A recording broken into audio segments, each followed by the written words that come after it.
Even in the dream, Shayla had a feeling of joyful excitement. She was dreaming of her husband. Steve was crawling her against him, and it made the young woman feel insanely good. So she opened her eyes at dawn. A ray of sunlight slipped through the drapery, painting an intricate pattern on the wallpaper. She threw back the sheet, allowing it to continue traveling over her naked body. The woman sat up on the bed and stretched. The sweet slumber had finally dissipated. The refreshing morning chill was invigorating. She got up, walked to the bathroom, turned on the shower, a cool one. She had been practicing this for years.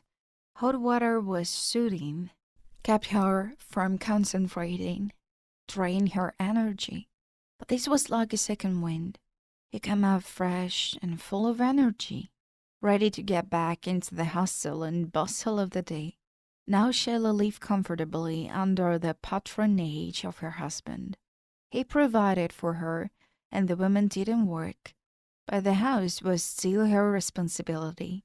She made sure it was clean and had the right groceries delivered.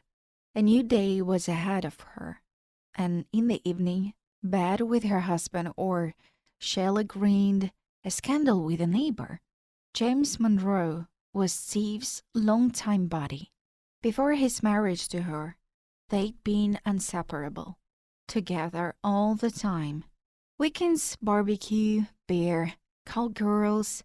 Steve Dalton and James Monroe had no just of friendship, but a real brotherly bond. They were really close in spirit, even though in the same direction and choose women similar.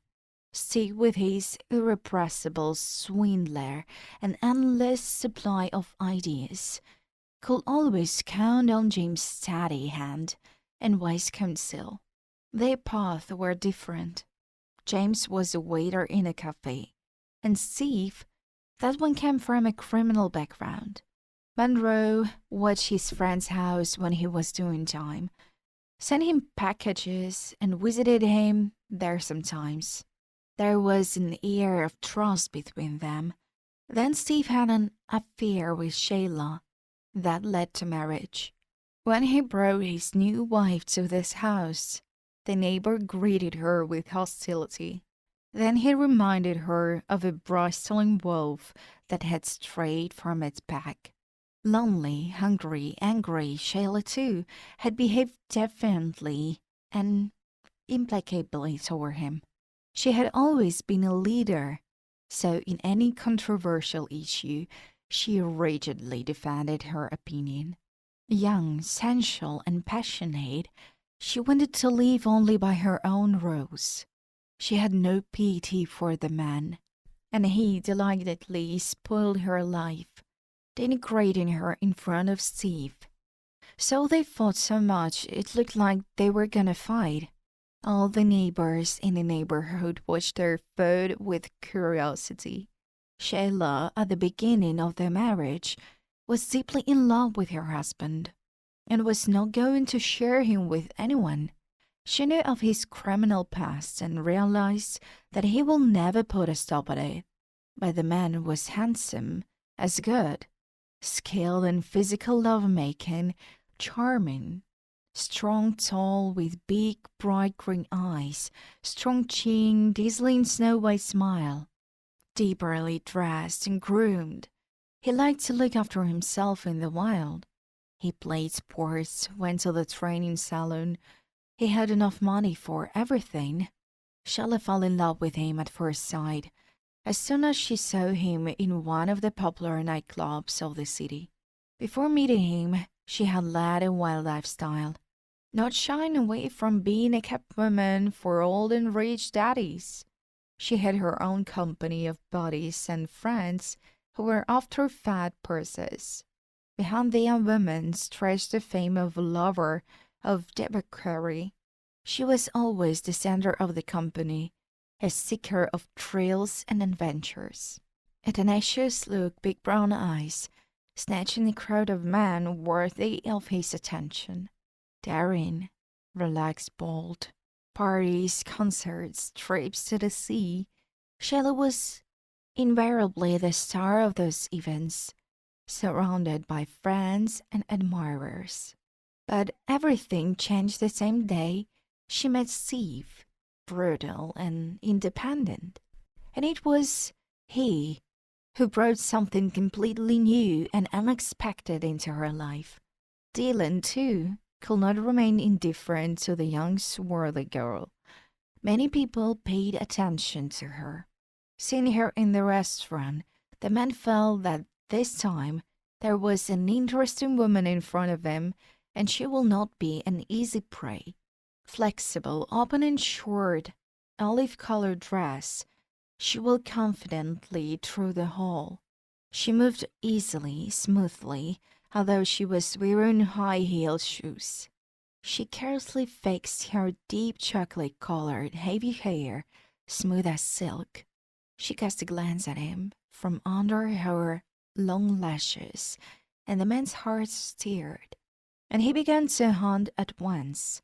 He himself came to the table where she sat with her friends, and, glaring at her with his tiger eyes, put an expensive bottle of champagne in the middle. "I'm buying," he said in his low, husky voice. "If it's not enough, I will order more." "Why should I?" Sheila raised her head proudly. "We're sitting pretty well." "I see. So be sitting even better." The man turned around and went to his table. "It's an expensive piece." Victoria, an old friend of Sheila's, marveled. "Call it?" Sheila gave her a piercing look. "Mine. I feel it right away. That green-eyed cat, it's a male." "Yeah, take it." Victoria giggled. "I feel it too. But you won't give it to me, will you?" "I won't." At the height of the evening, Steve and Sheila, going on a dance floor, they were irresistibly drawn to each other. He pressed her against him and felt the traitor's notes of arousal flowing through his body. In the future, Dalton was left to marvel that his new acquaintance was so sure of herself, so young and so bright. At the end of the evening, he was fascinated by the girl. He was afraid to admit to himself that Sheila had shot him right in the heart. He had seen other beauties like her, but they didn't have the charms that Sheila had. He wanted her all the time. Every movement, glance, word, she gave him a volcano of desire, a marvelous, rare trait. A week after he met her, he proposed marriage. "Just like that, seriously?" Sheila laughed. "Yeah, I think we're right to each other, or maybe I'm wrong," he asked. "No, I think we are." She nodded and pressed her lips to his. Dalton felt himself getting turned on. "I'll be yours if you show me some class in bed tonight," she continued. Sheila drilled the man with her velvet brown eyes, and he moved after her. Such games delighted him. It boosted his male ego, unleashed his instincts. "Come here," he suggested. "Let's go." Sheila shook her head. Her luxurious hair spread over her rounded shoulders. Soon he married her and brought her into the house as mistress. Sheila liked the new status. She enthusiastically took care of repairs and household problems. Friend Steve confronted the fact of his marriage and told him to respect his girlfriend. But most importantly, it became naught to him. The young woman demanded increased attention, but he only snorted contemptuously. For a month he practically did not communicate with them, answered questions one syllable, and avoided any contact. And in time he gotten used to it. At last, that's how it seemed. But he showered his contempt for the new wife in every possible way, and he was cold to Steve. Of course, he was not up to the whims of his friend. He was away on his own business by day, and in the evening in the bedroom with Sheila. And no feasts, and even more so straying with women he was no longer interested. But Shayla was annoyed by his neighbor's behavior.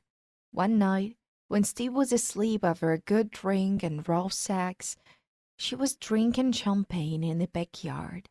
Shayla heard someone's covering on the other side of the fence. It was James. He had returned from a nightclub.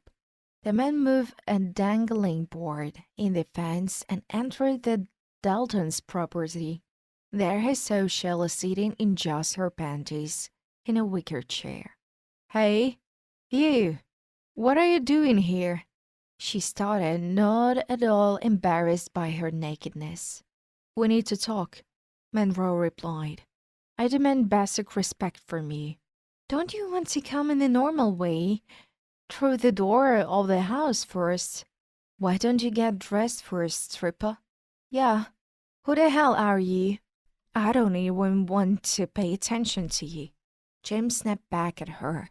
"We used to talk freely with Steve, and we always went to each other through this doorway until you showed up, and you ruined our relationship. I'm actually here all the time. Get used to it, you know? Dalton's got a new term coming up. He's not gonna let go of his habits. You think you know everything about everybody before he even showed up there. What a prophet. He's had plenty of people like you. I bet you're just a fallen woman, and you will take your underpants off in front of me." "Why will I do that?" "Let's play a game." He pulled a deck of cards out of his pocket. "If you lose, you get naked and leave Steve on your own. Divorce him. And if you lose, I will get naked and leave you alone forever." All these words, Shayla jumped up and slapped him. "If you say that again, I will bury you.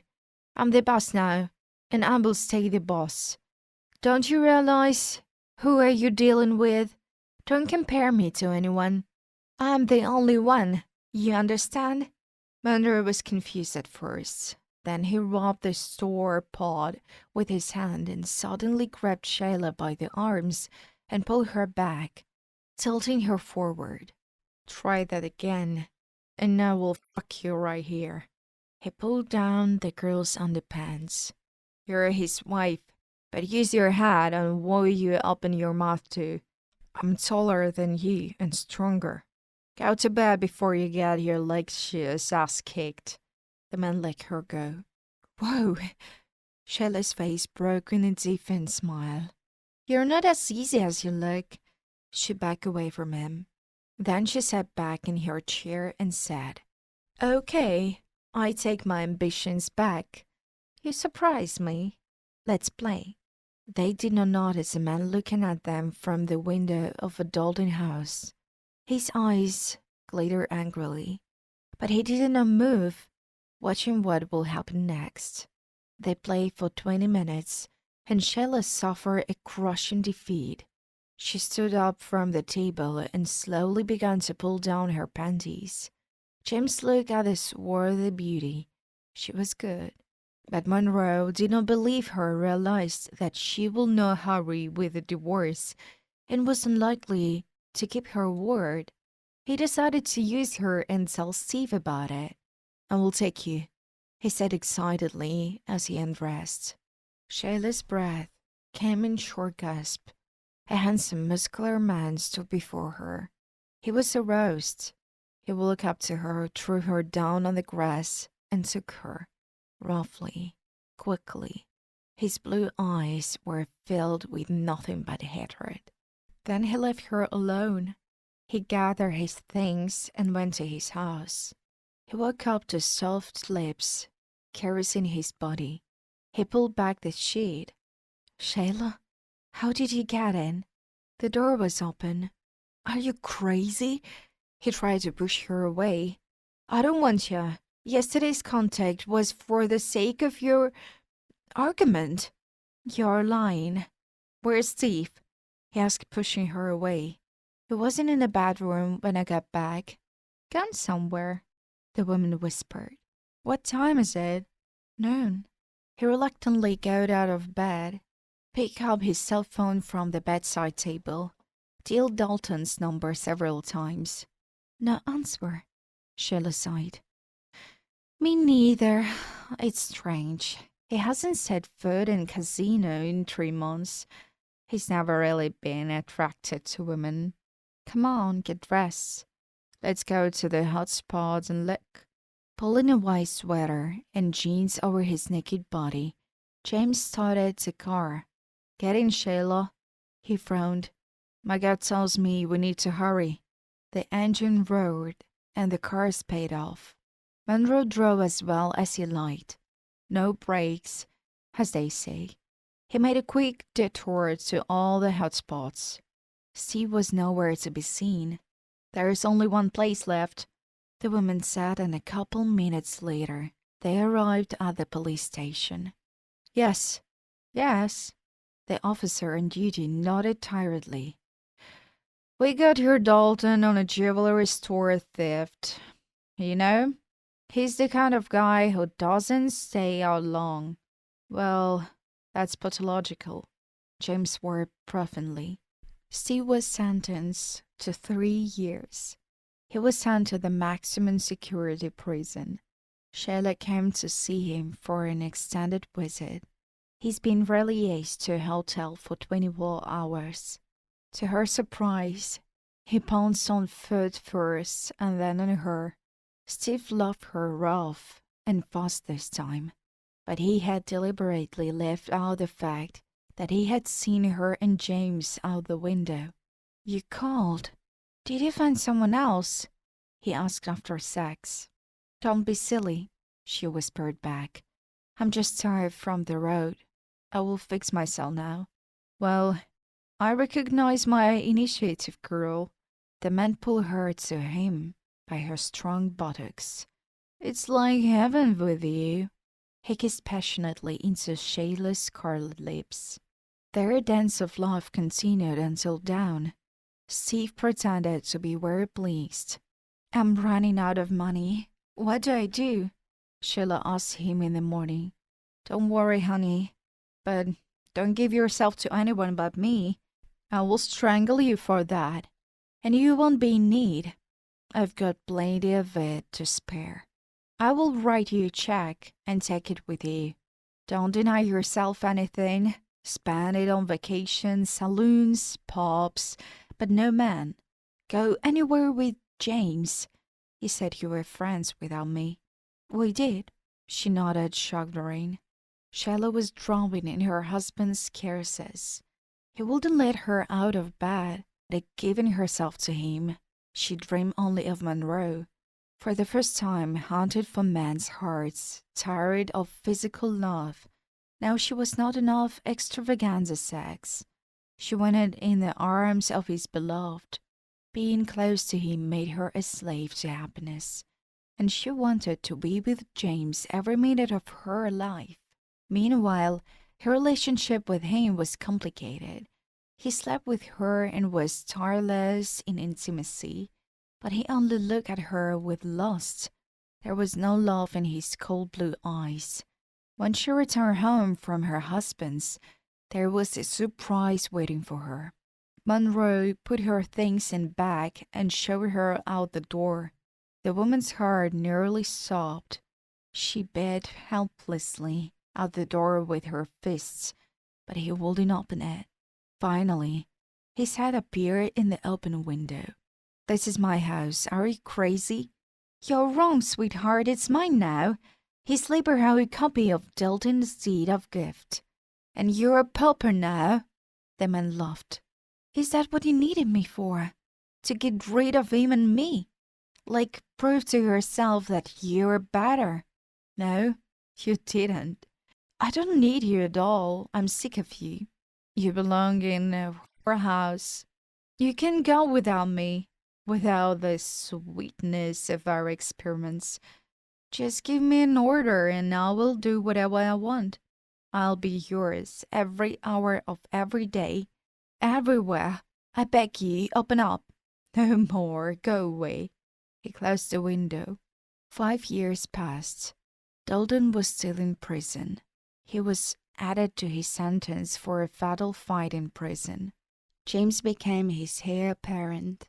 The check Steve wrote to Shayla in prison turned out to be a fake. She had to start working. After all, she had no family for a long time. Her parents had drunk themselves to death. She tried to contact her husband, but he ignored her calls. He did send one message, though. "Shayla, I will be the star of my life. Didn't I spoil you? Didn't I please you in bed? Didn't I buy you outfits? You didn't work, live in a beautiful house, and didn't even bother cooking. It was all delivered from a restaurant. Why did you need James? You were like animals, tumbling around on the grass outside my house. You didn't even bother to hide. I'm divorcing you, and I'm giving all my assets to him. So he will have nothing more to take from you. You think he's in love? You're a fool in your passion. Live your life as best as you can, and don't try to look for me. I won't forgive you." There was nothing left for the woman to do but to leave this city. She was no longer a part of it. James never heard from her again. It seemed to him now that he was completely free. The man remembered with horror how the first time he broke from the mere throat of Shayla, the body was bored, and the soul rejected the alluring image. In time, all patients began to forget, and he lived an ordinary life. He had a lot of money in his accounts, thanks to his friend, and he allowed himself to disappear day and night in the casino. At first, he was terribly lucky. Luck followed Monroe, but after a couple of years, the man was a complete fiasco. He lost everything. James started drinking, mortgaged his house, lost his job. He lost his real estate, of course, and became a rich street bum. Wandering around the city, he remembered how he used to live. Then one day, he realized he'd never been closer to anyone than Shayla. She loved him for who he was, and he treated her like a dog. So Monroe redecided to call her, pulled out an outdated push-button phone from his pocket, which he used only when he could get money for begging, and dialed her number. Surprisingly, she answered. "Hi, it's been so long. Do you still hate me?" "No, it's over. Where are you?" Shayla named a small town in Canada. "What are you doing?" "As you suspected, I'm in a opera house. That's really where I shall be after you left me. I will come to you. Give me the address." Monroe set off that same evening, using a shopping train car as his mean of transportation.